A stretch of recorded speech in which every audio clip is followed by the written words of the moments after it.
Good morning, aspirants. Welcome back to our YouTube channel Smart Preparation to Success. So UPSC EPFO 100 days self preparation plan start చేశాం కదా.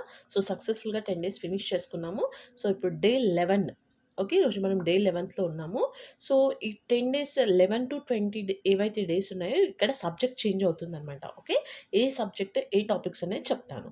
So accounting subject మనం ఇంతకుముందు 10 daysలో polity subject finish చేసుకున్నాం కదా. So ఇప్పుడు accounting subject.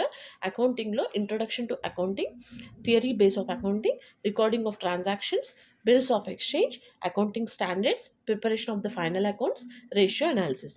So ఈ topics అనమాట మనకి అకౌంటింగ్ సబ్జెక్ట్లో ఫినిష్ చేయాల్సినవి. మనకి మొత్తం సిలబస్ అకౌంటింగ్ది కంప్లీట్ చేయాలి అంటే ఇప్పుడున్న షార్ట్ టైంలో మనకు అవ్వదు కాబట్టి మెయిన్ ఇంపార్టెంట్ టాపిక్స్ ఏవైతే ఉన్నాయో అవి తీసుకున్నాం. ఓకే, సో మళ్ళీ దీంట్లో సబ్ టాపిక్స్ ఉంటాయి. నేను డైలీ టార్గెట్స్ ఉంటాయి కదా, దాంట్లో సబ్ టాపిక్స్ని కూడా నేను ఇంక్లూడ్ చేసి చెప్తాను అనమాట. ఈ టాపిక్స్ని ఫినిష్ చేయాలని. బట్ మీరు చదివేటప్పుడు షార్ట్ నోట్స్ మాత్రం డెఫినెట్గా ప్రిపేర్ చేసుకోవాలి. మళ్ళీ మీరు రివైజ్ చేసేటప్పుడు ఇప్పుడు 4 అవర్స్ మీరు ఒక్కొక్క టాపిక్ని చదువుతున్నప్పుడు రివైజ్ చేసేటప్పుడు మనకు అంత టైం ఉండదు కాబట్టి షార్ట్ నోట్స్ దగ్గర ఉంటే ఈజీగా రివైజ్ చేసుకోవచ్చు అనమాట. ఓకే, నెక్స్ట్ దీంతో పాటు మనకి క్వాంటిటీ యాప్టిట్యూడ్, దాంట్లో simplification, LCM and HCF, percentage, ratio and proportion, mixture and allegations, మొత్తం 5 టాపిక్స్. ఒక్కొక్క టాపిక్ని 2 days ప్రాక్టీస్ చేయాలన్నమాట. 5 2s are 10 days. Okay, clear. Now current affairs వచ్చేసి government schemes 2024 and 25 up to now ఇప్పటి వరకు కూడా పాలసీస్ అండ్ స్కీమ్స్ ఏవైతే ఉన్నాయో అవన్నీ కూడా నోట్ చేసుకొని ప్రిపేర్ అవ్వండి. ఓకే, అండ్ నెక్స్ట్ ఇప్పటి వరకు మనం పాలిటీ ఫినిష్ చేసాం కదా. సో డైలీ మనకి ఒక జస్ట్ 1 hour అయినా సరే పాలిటీ డే వైజ్ ఏవైతే టాపిక్స్ మనం చదివామో అలాగే రివిజన్ కూడా చేయాలన్నమాట. Okay, clear.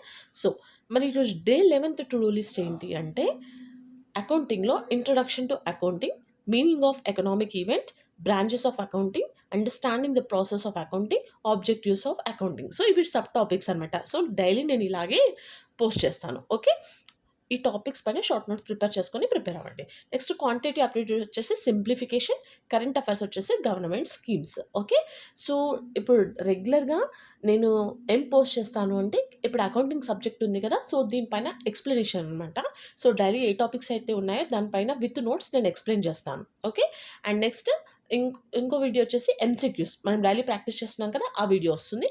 And next one is quantity aptitude. Okay, so from my side 3 videos post చేస్తాను రెగ్యులర్గా. సో అంటే ఎర్లీ మార్నింగ్ నేను రెగ్యులర్గా మార్నింగ్ పోస్ట్ చేస్తున్నాయి కదా టు డూ లిస్ట్ ఏంటి అనేది. సో అలా కాదు, ఇప్పుడు ఏవైతే మనం ఎంసీక్యూస్ ప్రాక్టీస్ చేస్తామో అదే వీడియో ఎండింగ్లో మీకు next day to do list అనేది ఉంటుంది. ఓకే, సో మీరు మార్నింగ్ రివిజన్తో స్టార్ట్ చేయండి అనమాట. రివిజన్తో స్టార్ట్ చేస్తే ఏమంటే మైండ్ ఫ్రెష్గా ఉంటుంది. ఆల్రెడీ చదివిన సబ్జెక్ట్ మనం రివైజ్ చేస్తుంటే ఆ డే అంతా ఎంతూసియాస్టిక్గా ఉంటుంది అనమాట చదవాలి అని చెప్పేసి. Okay, so all the best to everyone. ఈ ప్రిపరేషన్ మనకి డెఫినెట్గా మనకి సక్సెస్ ఇస్తుంది. నేనైతే 100% నమ్ముతున్నాను. ఓకే, సో ఎందుకంటే మనకి ఇంకా 90 days మన హ్యాండ్లో ఉన్నాయి కాబట్టి 90 daysని కూడా మనం ప్రాపర్గా యూజ్ చేసుకుంటే డెఫినెట్గా సక్సెస్ అవుతాం. ఓకే, సో ఐ హోప్ మీ అందరికైతే వీడియో హెల్ప్ అవుతుందని అనుకుంటున్నాను. సో ఇంకా ఎవరైనా స్టార్ట్ చేయని వాళ్ళు ఉన్నా కూడా స్టార్ట్ చేయండి. సో మీకు ఏం డౌట్స్ ఉన్నా కూడా కమెంట్ చేయండి, డెఫినెట్గా నేను రిప్లై ఇస్తాను. Please like, share and subscribe my channel. Thank you.